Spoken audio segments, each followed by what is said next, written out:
Hello, well look at me, I really feel like a figure skater. Everywhere in the world, figure skaters wear mostly black. In many sessions, all skaters are wearing black. It's not the case right now actually here, but my camera person is not, has some black on, but not very much.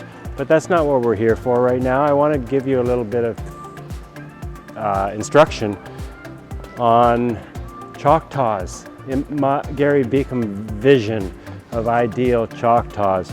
And one of the things that I think is quite important on a Choctaw and what shows skill and what makes the Choctaw a difficult turn is that you avoid straight lines. So, you know, right now I'm skating on a curve, aren't I? And so the Choctaw should be a curve leading in and a curve leading out. There should be no straight line. Yeah, now how do we achieve that? Well, one of the things that's going to make the Choctaw easier is if you can turn out to the maximum. So if you see my free leg, it's maximally turned out in that position. I could turn out more if I bent my knee actually, but basically the free leg is going to be turned out to do a good Choctaw. Turn out. Well, of course, turn out or turn in, because you can double your repertoire by doing these turn in Choctaws. But turned out or turned in of the free leg before you change foot. Turn out. Yeah, that's one thing. Now, the more you turn out, the less you have to twist. But the other thing you want to do for most of your Choctaws, especially if you're doing a Choctaw that goes Choctaw and then back again, you know, any of these type of Choctaws that go Choctaw, Choctaw, back and forth, you definitely have to use, I think you have to use, look what my arms are doing to make that happen. Arms and shoulders, and actually spine. This is a lot spine, but you can get your, it's just as much as you can twist one way and as much as you can twist the other way because of Newton's third law of motion. And this, I find, you want to change your arms first before stepping. So here we go. I'm starting with the shoulders, spine all the way twisted this way to the point where my shoulders are over the tracing, right? A 90-degree twist. And then I untwist step. I want to try to do as much untwisting as I can, like twist the other way. So I'm twisted this way. The arms are going to make a circle to twist the other way, and then I step. I find that makes a really nice quality Choctaw. And as far as going from one curve to another curve and avoiding straight lines, of course, we want to have our, in physics terms, our center of mass. The location of the center of mass compared to where the blade touches the ice dictates your curve. So if I'm going on a straight line, my center of mass, the average place where all my mass of my body is directly over the contact point with the ice. And so to get a curve, of course, now the center of mass is inside the contact point of the ice. I want to keep that in place. Now I don't have my upper body leaning to make this curve.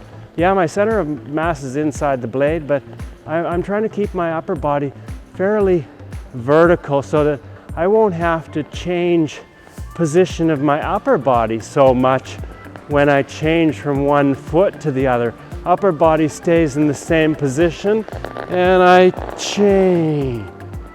I'm trying to keep that upper body, because otherwise if you lean your whole body to make the curve, then when you do the Choctaw, you have to swing back the other way. It's nice to do it in your program that way. I'm not saying don't do it that way, but I'm saying that it's kind of like not the best technique for learning the basic Choctaw that you want to do. So basic Choctaw would be where upper body is not leaning significantly. All the lean is from the hips down, and then I do a step.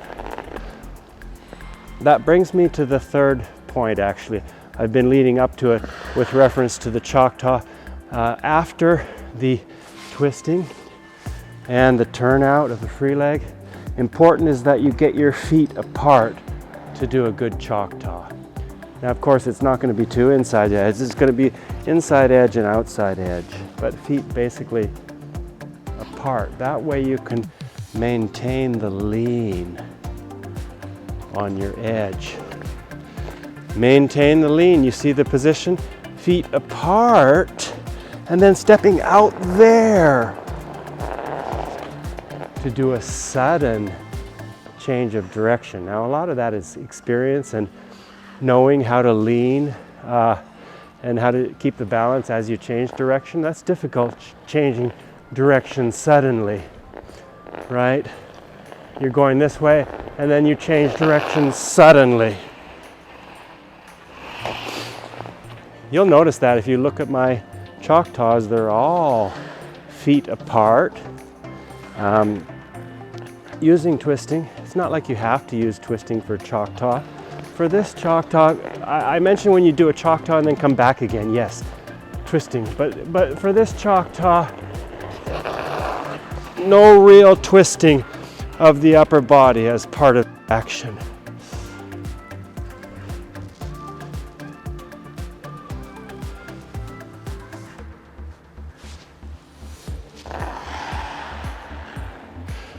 Oh, I couldn't resist making that into a spin and showing off a little bit.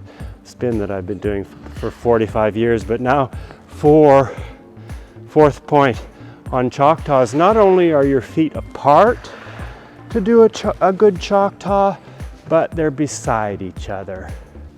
Now what I mean by beside each other is this is feet apart, you know, like a spread eagle position. But this is not what we want. We want to close our legs. We want to close the legs so that the feet are apart this way to do a very, actually, maybe that's mostly style. I consider this to be technique, but it's kind of style as well. That means that you can't really get as much propulsion out of the, can't push as much because you're not going to use your toe picks and you're not going to sort of push from one skate to the other. So feet beside each other is there. Feet beside each other.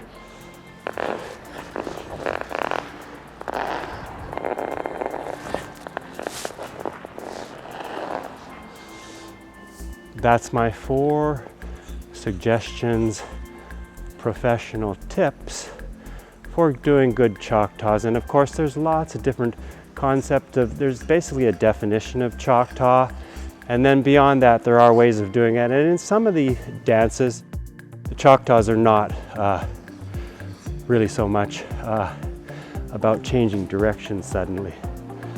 So you can dispute me on whatever points you want as far as how to do a good Choctaw in the comments below.